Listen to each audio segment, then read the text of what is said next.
para bapak, para ibu yang kami hormati. Jadi saya akan menyampaikan perjuangan wahidiyah atau perjuangan fafiru ilallah wa rasulihi sallallahu alaihi wasallam, yaitu suatu perjuangan yang memperjuangkan diri kita sendiri, keluarga kita, anak-anak dan istri kita, tetangga handai tolan kita, untuk kita ajak kembali kepada Allah. Apakah kita ini belum kepada Allah? Kita memang sudah kepada Allah, tapi belum sempurna. Kita masih dijajah oleh nafsu-nafsu kita.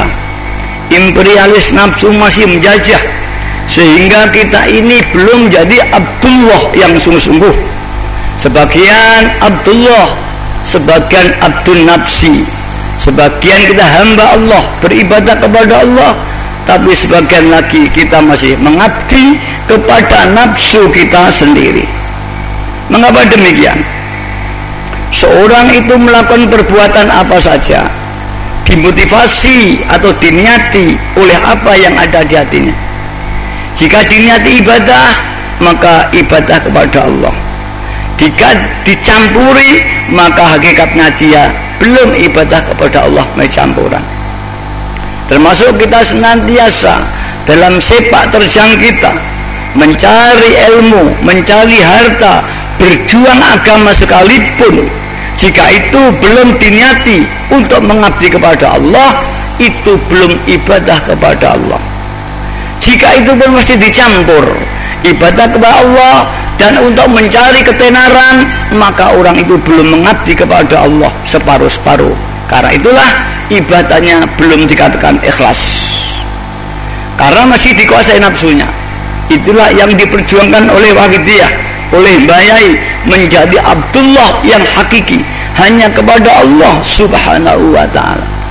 Bukan karena ingin surga, bukan karena ingin neraka, bukan karena kita ingin harta jika kita bekerja, bukan karena ilmu kalau kita belajar, tapi karena perintah Allah.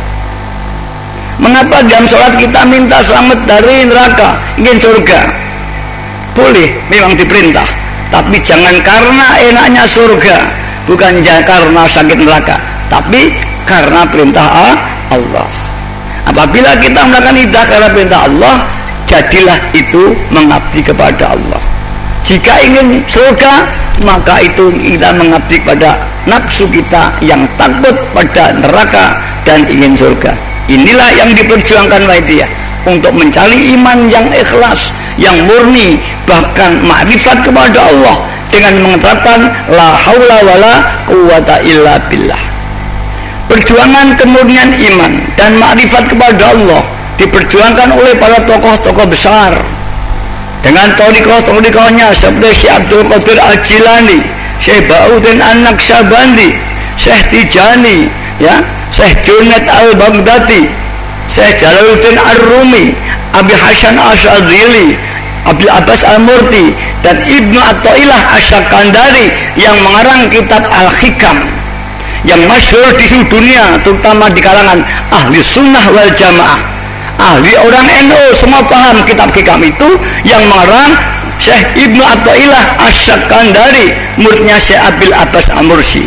Maka jika ada yang mungkin kurang paham bahwa kitab Hikam itu adalah karangannya Ibnu Athaillah Asy-Syakandari sebagai kata mutiara yang membimbing para salikin-salikin untuk menuju wusul kepada Allah Subhanahu wa ta'ala. Bukan karangannya Syekh Ibnu Taimiyah yang menjadi pemikiran Islam yang agak keras, yang mungkin muncul sekarang seperti di Hasan Al-Banna di Mesir, ya, berkembang dan menjadi keadaan keras itu. Tapi kalau Ibnu Athaillah hanya bicara pemurnian iman yang masuk Al-Hikam, memang ini di pondok-pondok jarang dibahas karena tingginya kajian keimanan yang ada. Bahkan dikhawatirkan kalau nggak tepat bisa terpeleset seperti Syekh Siti Jenar itu. Alhamdulillah Mbah Yai, ya, 53 tahun yang lalu mengajarkan pada kita. Setelah beliau itu riyadhah berbulan-bulan, bertahun-tahun dengan berbagai macam amalan, sholawat dan zikir, sholat nariyah, sholat munjiat, sholat badawi, sholat masisiyah, dan masih banyak lagi. Hatta ru'yan Nabi sallallahu alaihi wasallam, sehingga Mbak Yai ketemu Rasulullah sallallahu alaihi wasallam. Amarahu, Rasulullah SAW memerintah kepada Mbak Yai Majid untuk limuslihina bainan nas, untuk memperbaiki keadaan masyarakat tentang imannya yang masih belum sempurna. Kemudian Mbak Yai ijtihad dengan cara apa? Membaca kitab-kitab ya tasawuf. Akhirnya hanya dengan doa. Doa apa yang dipakai? Thariqah sudah banyak. Mencari guru-guru yang mursyid kamil sulit sekali.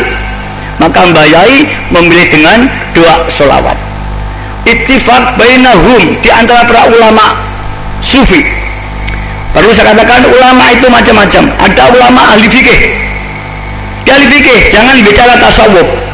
Ada ulama ahli ilmu nahwu sharaf, dia hanya ilmu bahasa. Ada ulama ahli tauhid, dia hanya ilmu tauhid. Ada ulama ahli faraid, ada ulama ahli mantek, ada ulama ini. Jadi ulama itu tidak otomatis mutlak semua ilmu dikuasai. Apabila idza furidal amru min ghairi ahli fantadhiru sa'ah, jika pembahasan itu tidak di tempat yang memegang, itu akan kehancuran jadinya nanti.